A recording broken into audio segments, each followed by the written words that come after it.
shprehje shumë e rëndësishme të ndjekim se cilat janë ato bim apo kombinime, formula natyrale që ndihmojnë në përmirësimin e funksionit të mbëlqisë apo trajtimin e gjendjeve për cilat folëm, qoftë ciroza apo fibroza.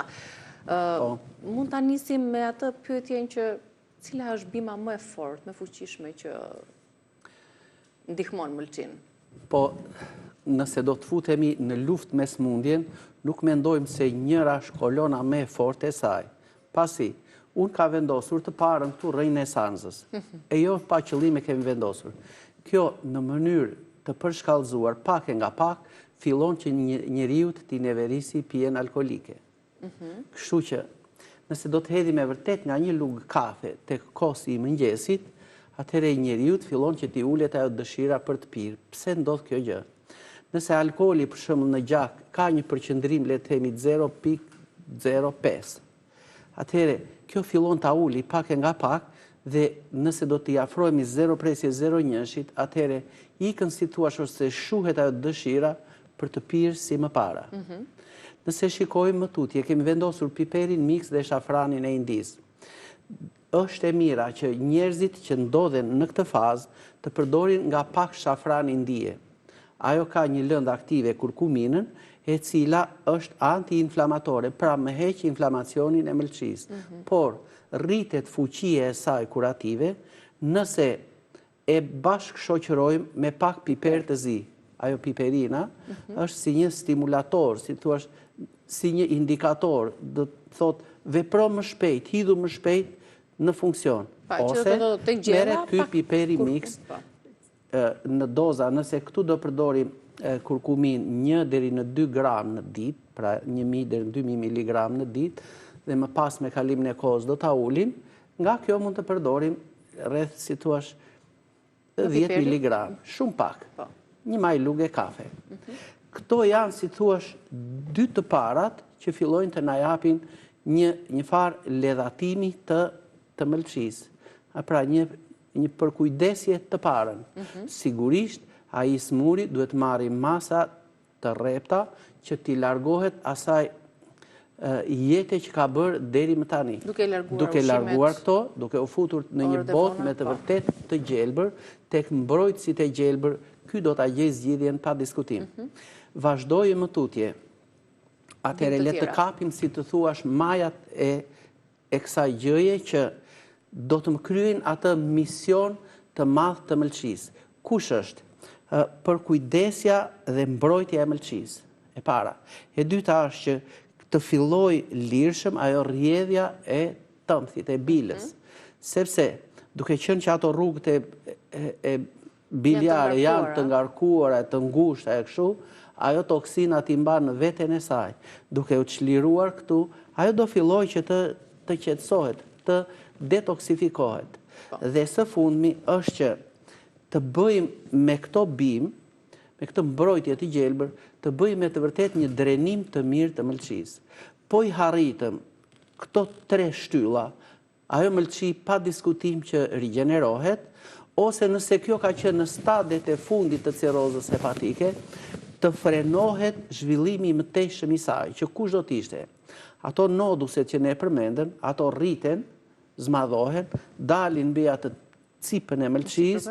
Ajo cipa e mbëlqisë nuk është më si ai mëndafshi i holl dhe i shtrirë dhe i tendosur, por fillon që të formojë ato gungat.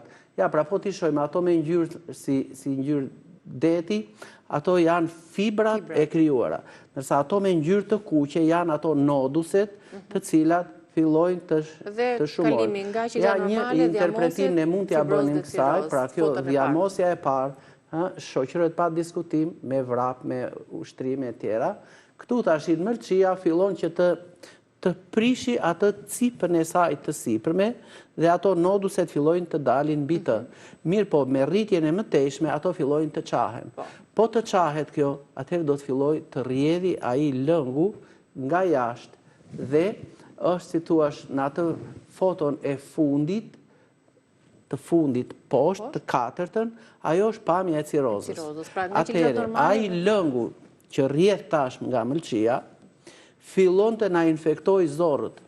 Ai mund të ketë edhe qeliza kancerogjene, të cilat ju vishen zorëve edhe ajo fillon i bën zorë t'i shpon, i bën bira. Fitore është nëse e kapim pa uçar ajo mbulesa, mbështjellja e saj.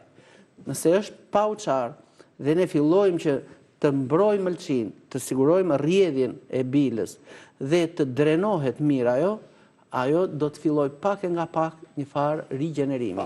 Në ç'më mënyrë, sepse sigurisht që ka mënyra do të vazhdoj më tutje. Atëherë, te ky kopshti i gjelbër, unë kam marrë, për shembull, lëpjetën, lakra që e përdoret, hithra, radhiqa që është e njohur, bari i bletës. Pra ne përmendem që edhe stresi oksidativ e inflamon, e përkeqëson. Mendra ermir, pra që tash shikon jemi në muajin shkurt, ja pra ka dalë kjo në natyrë. Atëherë, plus bim të tjera që populli i njeh, për shembull, mund të përdorim edhe brokullën, rukolën e kështu me radhë në dietën e përditshme. Por nuk do të lëm jashtë loje. Angjinaren, një gjethe të hidhur, në tamam si shpat, shiko, muaj shkurt, shiko sa çfarë zhvillimi ka marrë. Atëherë, tashtin mund të përdoren shumë mirë këto gjethet me gjëmba, pasi me i thirrën e tyre, kjo na ndihmon që mëlçia të filloj të bëjë një farë drenazhimi. Pra, ato si rrugë, kështu, ja, ky është gjëmbi gomarit, si lubu marianum, ja, pra, këto janë të egra të natyrës, të mrekullueshme, ato farat e saj.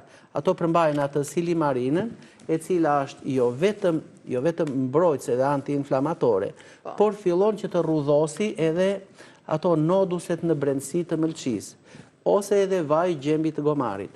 Por nuk do të lëm pas dore lulen e basanit, e cila ajo hypericina, jo vetëm që është një antioksidant i mrekullueshëm, po edhe antiinflamator, po është edhe një qetësues i mirë i mëlçisë. Në formën e vajit, për shembull, e përdorin ose si çaj, ose si vaj e kështu me radhë. Po ne përmendëm që ato rrugët biliare bllokohen. Qarkullimi i gjakut është me shumë vështirësi dhe fillon që mund të na krijojnë varicet të ezofagut nga rritja e presionit dhe këto na krijojnë vështirësi në gëlltitje. Atëherë, futet murrizi, futet bishtamithi, të cilat na ndihmojnë jo vetëm në përmirësimin e qarkullimit të gjakut, kjo murrizi, lule dhe frut, për shembull, që janë të mrekullueshme në këto raste, po lulja është dhe gjethja. Atëherë, fillojmë që të marrim për shembull jetë dhe të lirohen ende qarkullimit të gjakut. Pra këto varicet nuk mund të na shpërthejnë më dhe të na japin gjak. Kështu, dhe si thua ai vaj i balsamit, kur ne e pim, e zbut atë inflamacionin, e qetëson pjesën e ezofagut, dhe ky njeriu do të gëlltisi ushqimin, sigurisht që do e përpunoj mirë, do e bluaj mirë në dhëmball, dhe aty ajo të kaloj në formën e një pelteje, pa i acaruar dhe pa i gryer këto varicet e ezofagut. Sigurisht që do një fazë kohe për tu është prishur me vite, na duhen muaj për ta rigjeneruar. Por nuk do të vazhdoj ky rigjenerimi pa ndërprerë, do bëjmë edhe pauza, do ta qetësojmë, sigurisht duke hequr dorë nga pijet alkolike. Kjo është e rëndësishme, pijet alkolike, duke ulur në maksimum dozat e ilaçeve dhe le të gjejmë edhe mënyra natyrale për t'i trajtuar sëmundjet dhe të vemi tashtin tek një trajtim me çajra detox. Pra, përmend vajin e basanit 2 lugë çaj në ditë, vajin e gjemgomarit 1000 mg në ditë, gjembin e gomarit, atëherë vemi tek një çaj detox, i cili ka, si të thuash, nga kjo bota e gjelbër rigjeneruese, 10-12 bim që janë me të vërtet një detox shumë i mirë. Pra, mbrojnë, detoksifikojnë dhe shtojnë atë rrjedhjen biliare. Rrjedhje biliare që e lehtëson sadopak funksionin e mëlçisë.